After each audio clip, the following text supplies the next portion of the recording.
What if I told you that in my final years I developed a theory I never published? What if the greatest discovery of my life wasn't about space or time or gravity, but about consciousness itself? And what if I hid this theory, buried it in private notes, because I knew it would destroy everything physics stands for, everything I had spent my life building? Stay with me, because what I'm about to reveal will change how you think about your own awareness, about what it means to be conscious, about whether your mind is a product of your brain or something far more fundamental. This is the theory I was too afraid to share, the final piece of the puzzle I saw but couldn't prove, and it suggests that consciousness isn't an accident of evolution, it's the foundation of everything, including the universe itself. My name is Albert Einstein, and by the time I reached my 70s, I had stopped caring about my reputation. I was dying, I knew it, and when you're dying, certain things become clear, certain fears fall away. You stop worrying about what people think, stop protecting your image, and you start asking the questions you were too afraid to ask before. Questions that don't have safe answers, questions that might make you look foolish or insane. And the question that haunted me in those final years was this: what is consciousness? Not how does it work, not where does it come from, but what is it? At its most fundamental level, what is this experience of being aware, of experiencing anything at all? And the more I thought about it, the more I studied physics, the more I examined my own experience, the more convinced I became of something radical, something that contradicted everything I had believed as a scientist. Consciousness is not produced by matter. Consciousness is not an emergent property of complex systems. Consciousness is fundamental, primary, and everything else, including matter, space, and time, emerges from it. This was my final theory, and I never published it because I had no proof, no experiments, no mathematics that could capture it. Just intuition, experience, and a growing certainty that I couldn't ignore. Let me tell you how I arrived at this conclusion. It started with a problem in physics, the measurement problem in quantum mechanics. I had spent decades fighting against quantum theory, against its probabilistic nature, against its seeming randomness. But there was one aspect that troubled me more than anything else: the role of observation. In quantum mechanics, particles exist in superposition, multiple states at once, all possibilities coexisting until someone observes them, until a measurement is made. Then the wave function collapses, the possibilities crystallize into one definite outcome, and we don't know why. We don't know what counts as observation, what causes collapse. Is it consciousness? Is it interaction with a measuring device? Is it something else?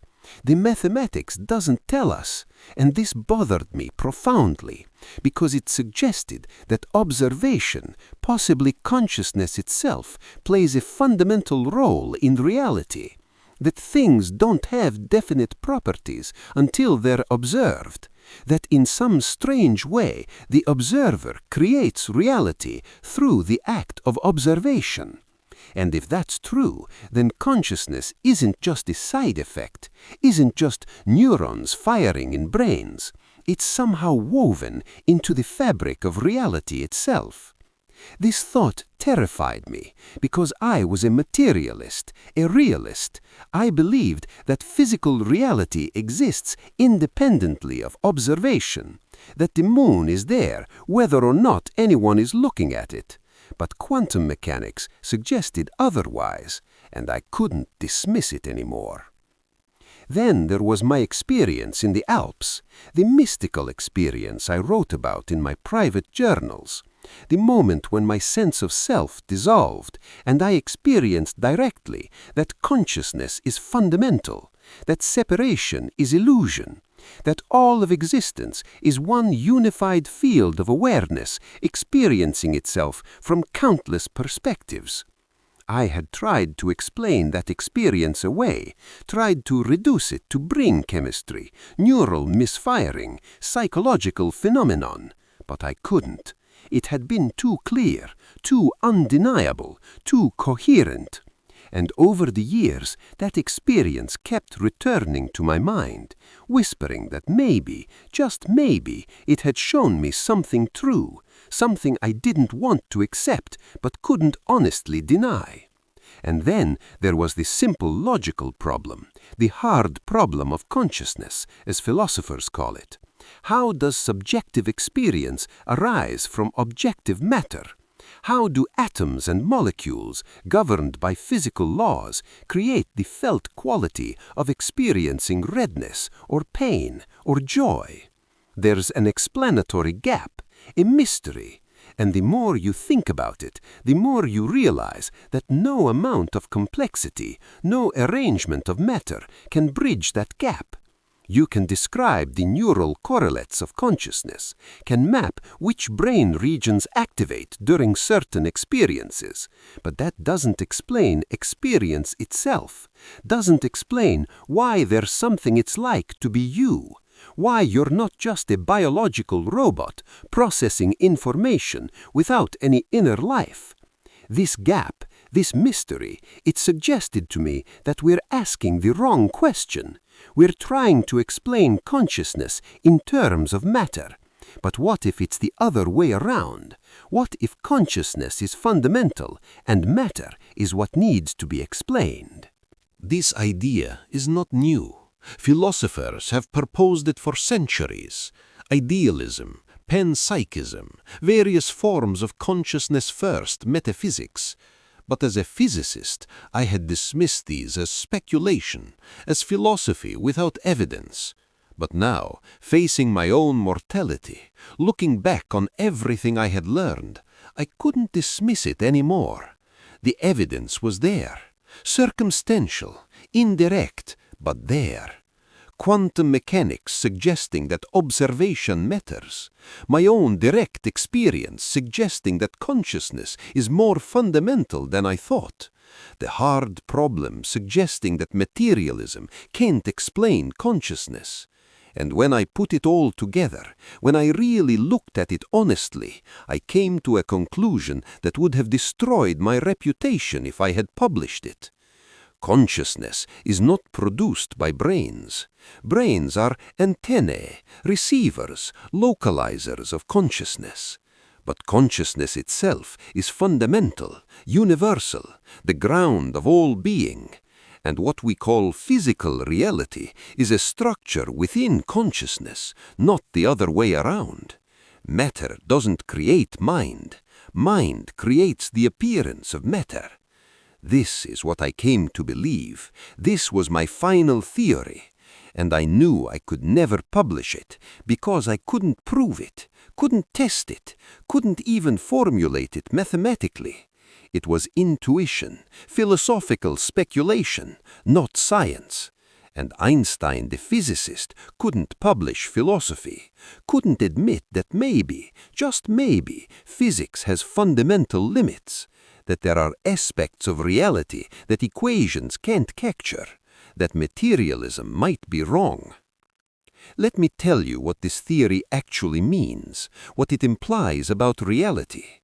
If consciousness is fundamental, then it existed before brains, before life, before matter. It's not something that emerged at some point in evolutionary history. It was always there. The universe itself is conscious, or better, the universe is consciousness, experiencing itself. And what we call individual consciousnesses, you, me, every aware being, we're not separate entities, we're localized perspectives within the universal consciousness, like waves in an ocean. Each wave has its own shape, its own temporary existence, but it's not separate from the ocean. It's made of the same water. It is the ocean, just in a particular form. That's what we are. temporary, localized expressions of universal consciousness. And the brain? The brain doesn't create consciousness. It constrains it, filters it, focuses it into a particular perspective, into the experience of being this person, in this body, with these memories, these thoughts, these limitations. But when the brain dies, consciousness doesn't end. It just stops being constrained in that particular way, returns to the universal field, like a wave dissolving back into the ocean. The water doesn't disappear. It just stops being that particular wave. This means death is not the end of consciousness. It's the end of localized, individuated consciousness, the end of being you, but not the end of awareness itself, which is immortal, eternal, because it's fundamental. Now, I know what you're thinking. This sounds like religion, like mysticism, like wishful thinking from an old man afraid of dying. And maybe it is. Maybe I'm wrong. Maybe consciousness really is just neurons firing, and when they stop, that's it. Oblivion. Nothing. But here's the thing. The materialist view has its own problems, its own leaps of faith. It assumes that consciousness can emerge from non-conscious matter, that arrangement and complexity alone can create subjective experience. But there's no evidence for this, no mechanism, no explanation for how it could work. It's just asserted, taken on faith, because the alternative, that consciousness is fundamental, seems too strange, too unscientific. But is it? What if we're just biased? What if we're so committed to materialism that we can't see evidence that contradicts it? What if consciousness-first metaphysics actually explains things that materialism can't? Like the measurement problem in quantum mechanics, like the hard problem of consciousness, like certain anomalous experiences that people report, mystical experiences, near-death experiences that don't fit the materialist framework. I'm not saying these prove consciousness is fundamental, but I'm saying they're consistent with it, and inconsistent with pure materialism. So why are we so quick to dismiss the consciousness-first view? Let me tell you about something I wrote in 1954, 1 year before I died. I was corresponding with a physicist friend, someone I trusted, someone who wouldn't ridicule me. And I wrote this: I have come to believe that consciousness is not in space and time. Rather, space and time are in consciousness. They are structures that consciousness creates to organize experience. And what we call physical reality is the content of universal consciousness, the thoughts of the cosmic mind, if you will. I sent this letter, and then I immediately regretted it, asked him to destroy it, to forget I said it, because it sounded insane, like I had lost my mind, like senility had set in.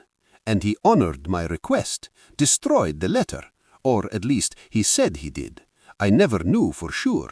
But the point is, I believed this, in my final year, after a lifetime of physics, after everything I had learned and discovered. I believed that consciousness is fundamental, and I was terrified of anyone knowing, because it contradicted everything physics is built on. The assumption that physical reality is primary and consciousness is secondary, that matter is real and mind is derivative. If I was right, if consciousness really is fundamental, then we need to rebuild physics from the ground up, need a completely new framework, one that starts with consciousness and derives physical laws from it, instead of starting with physical laws and trying to explain consciousness. This is a revolution, a paradigm shift as profound as anything in the history of science, and I saw it, glimpsed it, but I didn't have the courage to pursue it publicly, didn't have the tools, didn't have the time, and so I buried it, kept it private, and died without sharing what might have been my most important insight. Now let me tell you why this matters. Why this isn't just abstract philosophy, why it changes everything about how you should understand yourself and your life. If consciousness is fundamental, then you are not your body, not your brain, not your thoughts or memories or personality. Those are temporary forms that consciousness is taking, masks it's wearing, roles it's playing. But you, the essential you, the awareness that experiences all of this, that's immortal. That's the fundamental consciousness itself. And this changes how you should face death, changes how you should live. Because if death is not the end, if it's just a transition, a transformation, then the fear that drives so much human behavior, that fear is based on a misunderstanding. You're afraid of ceasing to exist, but you can't cease to exist because you're not a thing that can cease. You're consciousness itself, which is eternal. You can stop being this particular person, this particular configuration, but the awareness that's looking through these eyes right now, that will continue, in some form, forever. This is not wishful thinking, not comforting delusion. This is what the evidence points to if you're willing to look at it honestly. If you're willing to question the materialist assumption that's been drilled into us by modern science. I'm not saying reject science, I'm saying expand it, include consciousness, recognize that subjective experience is data, is evidence, is real, and needs to be accounted for in our understanding of reality. And if consciousness is fundamental, then meditation, contemplation, introspection, these aren't just psychological exercises. They're investigative tools, ways of exploring the fundamental nature of reality. Scientists study matter with instruments, with telescopes and particle accelerators, but consciousness can be studied through direct observation, through training your attention, through learning to see the structure of your own awareness. This is what contemplatives have been doing for millennia, and they've reported consistent findings across cultures and time periods, that consciousness has certain properties, that the self is not what it appears to be, that awareness is more fundamental than thought, that there's a dimension of experience that transcends the personal. These reports are data. They should be taken seriously, not dismissed as mysticism or delusion. We study particle physics even though particles can't be seen with the naked eye. We trust the instruments, the mathematical models. Why not trust trained introspection? Why not take seriously what people report about the nature of consciousness when they look carefully? This double standard, this bias against subjective investigation, it's holding us back, preventing us from understanding something fundamental about reality. And I regret that I contributed to this bias, that I spent my life focused exclusively on the objective, on what could be measured and quantified, and ignored the subjective, the experiential, the conscious, because that's where the deepest mysteries lie. Let me tell you about a thought experiment I developed in my final years. Imagine the universe before life evolved, before brains, before anything biological. According to materialism, there's matter, energy, physical processes, but no consciousness, no experience, just stuff doing what stuff does, particles interacting, governed by laws, but with no one there to experience it. Now ask yourself, what does it mean for something to exist if there's no one there to experience it? Is there any difference between a universe that exists but is never experienced and a universe that doesn't exist at all? Philosophically, this is a deep question, and it suggests that experience, consciousness, might be necessary for existence itself, that being and being experienced might be the same thing. Now, materialists would say this is wrong, that things exist independently of experience, that the universe was here long before consciousness evolved. But how do we know? All we have is our experience, our observations, our measurements, which require consciousness. We've never experienced a universe without consciousness, can't experience such a thing by definition. So maybe the assumption that matter exists independently of consciousness is just that, an assumption, not a proven fact.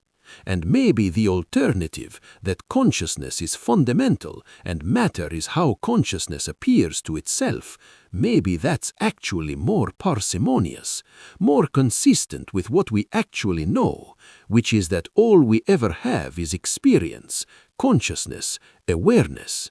Everything else is inference, theory, model. But consciousness? That's the one thing we know directly, immediately, certainly. So why do we treat it as derivative, as secondary, as the thing that needs to be explained in terms of something else? What if it's the foundation, the starting point, the thing everything else is explained in terms of? Now, I want to pause and ask you something, because your perspective matters. Do you think consciousness could be fundamental, or do you think that's impossible, that it must be produced by brains? And why? What's your reasoning? Is it based on evidence, or is it based on assumption, on what you've been taught to believe? Think about it carefully, and leave a comment below. Tell me what you think, because this is the most important question we can ask, more important than anything in physics, because it's the question of what we are, what this is, what it means to be aware, to exist, to be alive. And the answer, or our best guess at the answer, it should shape how we live, how we treat each other, how we approach death, how we understand our place in the universe. So, share your thoughts. Let's explore this together, because no one has the final answer, not me, not anyone. We're all trying to figure this out, and maybe, together, we can get closer to the truth. Let me tell you what I wish I had done differently. I wish I had been braver. I wish I had published my speculations about consciousness, not as proven theory, but as hypothesis, as invitation for others to investigate. I wish I had admitted that physics as we currently understand it is incomplete, that it doesn't account for consciousness, and that this is a problem, a gap, a mystery that needs to be addressed. I wish I had encouraged young physicists to think about this, to explore it, to develop new frameworks that could include both the objective and the subjective, both matter and mind. But I didn't. I stayed silent, protected my reputation, played it safe, and I regret that. Because maybe if I had spoken up, maybe if I had used my credibility to legitimize these questions, we'd be further along now. We'd have a physics of consciousness, a science that doesn't ignore the most obvious feature of reality, the fact that we're aware, that we experience, that there's something it's like to be us. Instead, we have a physics that treats consciousness as irrelevant, as epiphenomenal, as something that can be safely ignored. And that's a mistake, a profound mistake, because consciousness might be the key, the missing piece, the thing that will allow us to unify quantum mechanics and general relativity, to understand the true nature of reality, if we're willing to take it seriously. So, here's what I want you to take away from this. Consciousness might be fundamental. We don't know for sure, can't know for sure with our current methods, but it's a live possibility, one that deserves serious investigation. And if it's true, if consciousness really is primary, then you are far more than you think you are. You're not just a body that will die and rot, not just a brain that will decay and cease. You're a localized expression of the eternal consciousness that underlies all of existence. And when you die, when this particular form dissolves, the consciousness that you truly are will continue, will return to the universal field, will perhaps take new forms, new perspectives. We don't know the details, but the essential you, the awareness itself, that's immortal, that's eternal, that's fundamental. And recognizing this, really understanding it, not just intellectually but experientially, that changes everything. It removes the fear, the desperation, the sense that you have to cram everything into this one short life because it's all you get. Because maybe it's not all you get. Maybe this is just one chapter, one experience among infinite experiences, one wave in an eternal ocean. And living with that understanding, that perspective, it brings peace, it brings wonder, it brings a sense of being part of something vast and meaningful and eternal. That's what my final theory offered me, and that's what I wish I could have shared with the world, not as dogma, not as proven fact, but as possibility, as invitation, as a different way of seeing that might, just might, be closer to the truth than anything we've believed before. Hit subscribe to keep exploring the deepest mysteries of existence.